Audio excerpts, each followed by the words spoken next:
Seigneur, que veux-tu que je fasse? Acte 9:6. Les enfants en général ne vont voir leur père que lorsqu'ils désirent des bonbons ou autre chose. Mais ils ne disent jamais, Père, puis-je faire quelque chose pour alléger ton fardeau? Il y en a très peu de cette sorte. Cependant, certains enfants, lorsqu'ils considèrent le visage de leur père ou de leur mère, dire repose-toi, je ferai tout le travail. C'est la bonne attitude. Dites-vous maintenant, Seigneur, dis-moi comment je peux te plaire, te satisfaire et t'apporter du repos, du réconfort. Il répondra à ceux qui demandent. Il nous dira ce qu'il désire, comme il le fit pour ceux de Béthanie, qui lui procurèrent de la satisfaction, du réconfort, du repos et de la paix. Si nous désirons croître spirituellement, notre attitude quotidienne devrait être, Seigneur, je ne m'occupe pas de mes problèmes ou de mes besoins, quels qu'ils soient. S'il te plaît, dis-moi où veux-tu que j'aille pour rencontrer et aider une personne? Y a-t-il quelque chose que je puisse faire pour toi, qui serait en accord avec ta parfaite volonté, et qui t'apporterait davantage de joie, de bonheur et de paix? Alors il vous dira où aller et que faire. C'est une chose merveilleuse que d'obéir à Dieu, ainsi que la manière dont il nous aide à obéir. Il se trouve alors que tout naturellement et au-delà de notre demande, le Seigneur nous aide et subvient à chaque besoin. Ayant rompu le vase, elle répandit le parfum sur la tête de Jésus. Marc 14:3. La 7e visite du Seigneur à Béthanie nous est relatée dans Matthieu 26 et Marc 14:1-9. Nous lisons dans Matthieu 26:2 et 7 que le parfum fut répandu sur la tête du Seigneur 2 jours avant la Pâque. Et nous voyons dans Jean 12:1 que le Seigneur se rendit à Béthanie 6 jours avant la Pâque.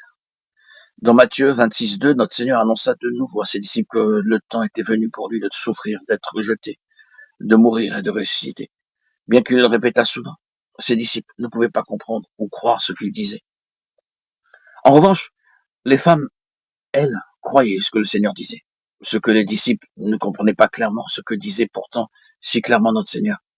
Marie le comprenait, Matthieu 26:2 et 12. Elle vint pour préparer sa sépulture, Jean 12:7. Ses yeux furent tant et si bien ouverts qu'il comprit qu'il offrait volontairement sa vie pour le monde entier. Jean 10:11, 14, 17, 18. Cette femme dut certainement vendre tout ce qu'elle possédait pour acheter ce vase de parfum. Puis elle l'apporta au Seigneur Jésus, rompit le vase et répandit le parfum sur lui. Marc 14:3. Elle désirait que chaque goutte soit répandue sur lui. C'est pourquoi nous lisons dans Marc 14 qu'elle rompit le vase. Rien n'y pouvait plus rester. Elle le versa sur sa tête afin que tout son corps soit oint. À l'agneau soit la louange, l'honneur, la gloire et la force au siècle des siècles.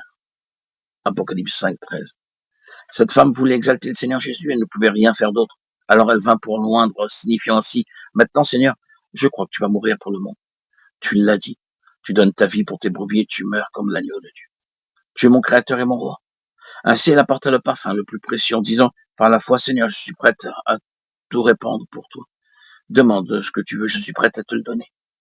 C'est la véritable adoration. Lorsque nous aussi nous croyons aux paroles du Seigneur Jésus, la lumière de Dieu commence à briller. Nous voyons qu'il est notre créateur, le roi des rois, le Seigneur des seigneurs et qu'il est digne d'être adoré. Et nous le disons, je vais te donner tout ce que j'ai. Nous aurons le désir de répandre sur lui tout ce qui nous est précieux et d'être à ses pieds. Alors nous serons exaltés par lui.